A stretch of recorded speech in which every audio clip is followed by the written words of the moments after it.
একঘেয়েমি জীবন কাটাতে কোথায় গেছিলাম আজকে চলুন আপনাদেরকে দেখা। আজকের ভিডিওটা শুরু করছি দুপুর থেকে। এখন বাজে ধরুন 2টো।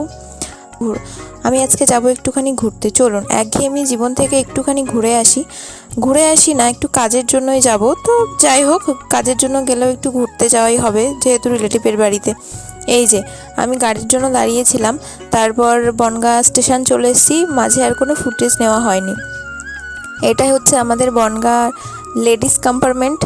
যতই হোক বনগাঁ লোকাল বলে কথা।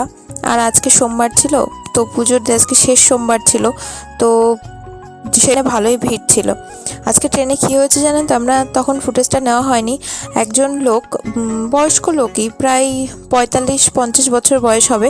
তো তিনি ট্রেনে, মানে আমি মসলন্দপুর নেমেছিলাম, তো মসলন্দপুরে উনি নামতে পারেনি। যাই হোক, ভিড় ছিল কি ওনার খেয়াল ছিল না জানি না।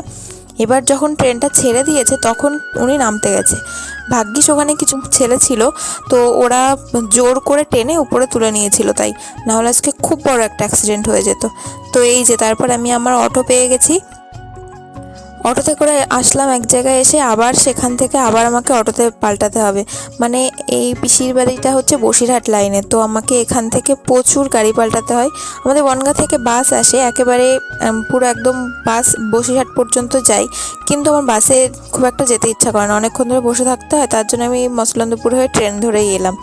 এই যে আমার আবার অটোটা ছেড়ে দিয়েছে।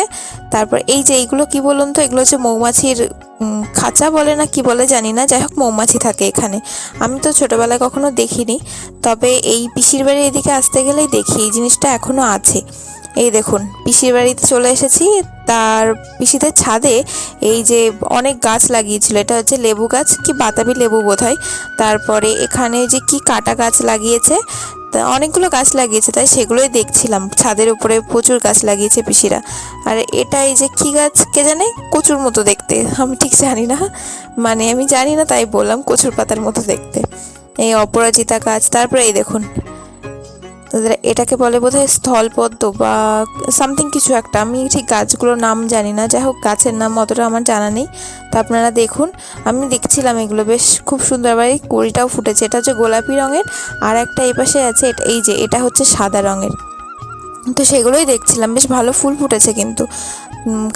ছাদের উপরেও অনেক গাছ লাগানো যায়, যারা নিচে জায়গা হয় না, মানে অল্প জায়গার মধ্যে বাড়ি, তাদের জন্য এগুলো ঠিক আছে।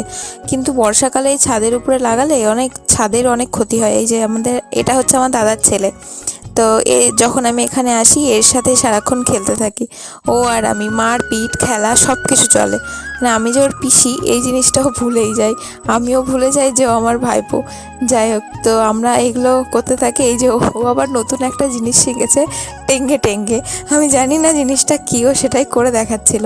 তো যাই হোক, আজকে এই